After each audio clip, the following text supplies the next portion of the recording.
नमस्कार दोस्तों, चलिए सुनते हैं आज फिर एक प्यारी सी लव स्टोरी। कहानी शुरू होती है केशव से। नौजवान लड़का रात के 8 बजे हैं, दिल्ली रेलवे स्टेशन पर बैठा ट्रेन का आने का इंतज़ार कर रहा है। तभी एक लड़की कशिश वहाँ पहुँचती है। कशिश ने आकर उसे पूछा कि अमृतसर जाने वाली ट्रेन कब तक आएगी। केशव ने कहा कि यही कोई 8:20 या 8:30 तक आ जाएगी। दोनों बैठकर ट्रेन का इंतज़ार करने लगे।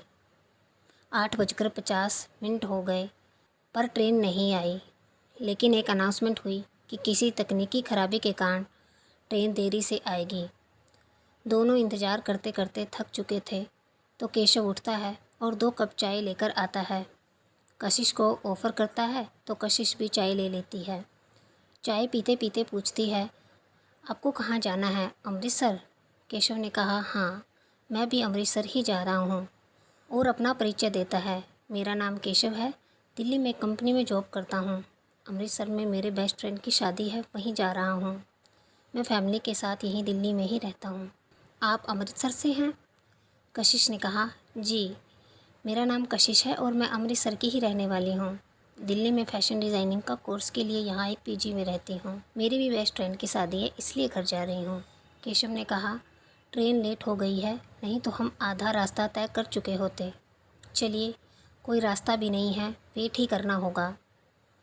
रात के 11:30 हो गए और दोनों बैठे बैठे ढेर सारी बातें कर चुके थे। तभी ट्रेन भी आ गई। दोनों ट्रेन में बैठ गए और बातें करते रहे। फिर कशिश को नींद आ गई और वो बैठे बैठे ही सो गई। केशव उसे देखता रहा। वह मन में सोच रहा है कि कितनी प्यारी लड़की है।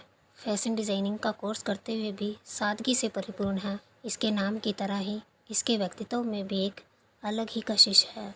कशिश घंटा 2 घंटा सोकर उठ जाती है और दोनों फिर से बातें करने लगते हैं। बातों बातों में दोनों अपनी मंजिल के करीब पहुंचने ही वाले थे। फिर बातों बातों में कशिश ने केशव से पूछा, आपके घर में कौन कौन है? केशव ने बताया, मेरे माता पिता और एक छोटी बहन। शादी नहीं हुई आपकी अभी?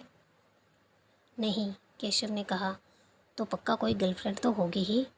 नहीं, कोई मिली ही नहीं अभी तक जिससे मिलकर लगे कि ये मेरी ज़िंदगी का हमसफ़र बन सकती है, पर अब शायद कोई मिल जाए। कैसी लड़की की तलाश है आपको?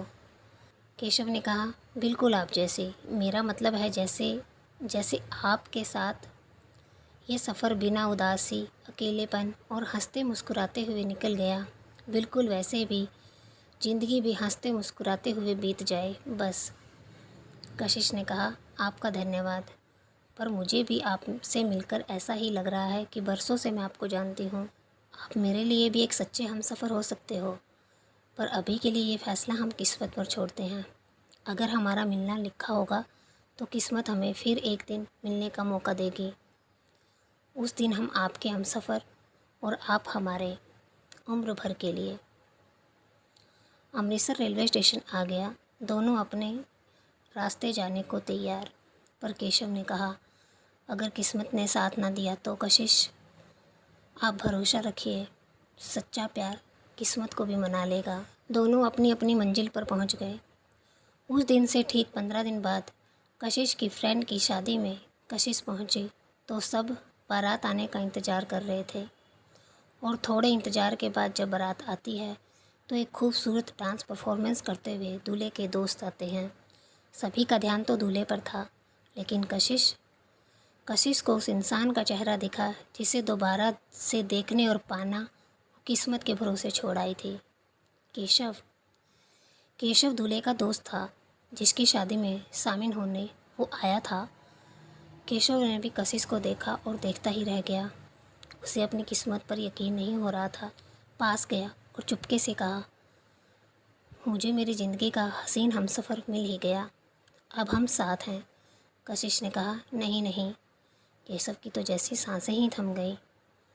ऐसे थोड़े ना हम आपके हो जाएंगे, ऐसे ही आना पड़ेगा मेरे घर बारात लेकर।